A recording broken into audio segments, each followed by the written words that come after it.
Hi, this is Matt from tracingmatt.co.uk, and here is the latest MP3 player from SanDisk. This is the Sansa Fuze.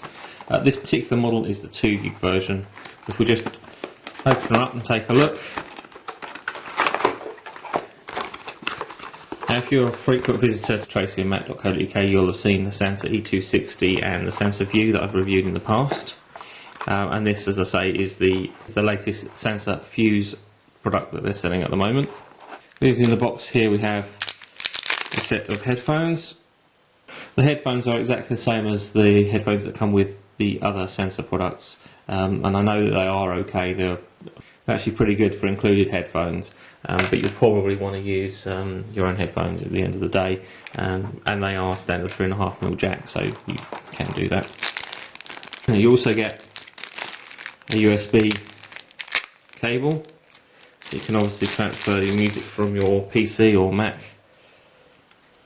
onto the MP3 player. So it's a standard USB connector on one end and a proprietary connector on the other. I've mentioned in the past and on previous reviews, really winds me up that we get these proprietary connectors. I really prefer to see a standard mini USB style sync and charge cable. But there we go. I know a lot of devices come with proprietary. So to look at the device itself, there is a 1.4-inch QVGA display on the front. That's 320x240. Not particularly huge, but with the landscape orientation it is quite nice. It does make for a nice compact device. On the front we've got a couple of buttons. There is a home button that brings up menus and so on. Left and right sort of skip forward and backwards buttons, play and pause, and then another button that brings up menu list items. The wheel does spin, so it is a jogger, and there is an action or push button in the centre.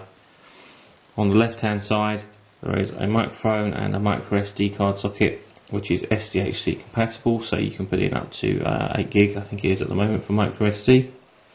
On the bottom is where we plug in our proprietary connector for USB sync and charge, and also the 3.5mm socket for the headphones. On the side there is a switch for hold and power, and just holding the button up it will actually power the device on. It doesn't weigh a great deal. I'm not sure exactly what the weight is, but I'll comment on that in the written review, but it is very lightweight and very thin, very pocketable. Even with the headphones plugged in and poking out the bottom, that'll easily sit in your pocket or shirt pocket, whatever.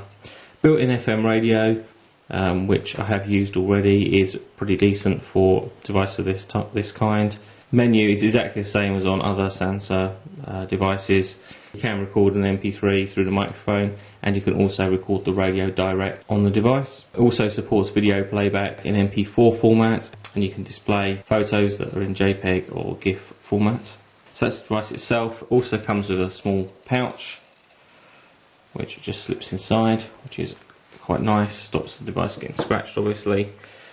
There is a small manual for getting started and quick start guide, and also a small 8cm CD-ROM, there we go, which is included, which is the full user manual. Question of fact, it's on an 8cm CD because a lot of slot loading DVD and CD drives can't actually take these, particularly if you're using an Apple Mac. So that's the device itself. As I say, in a nutshell, not much to tell you about it just at the moment. This is the 2 gig version, as I say.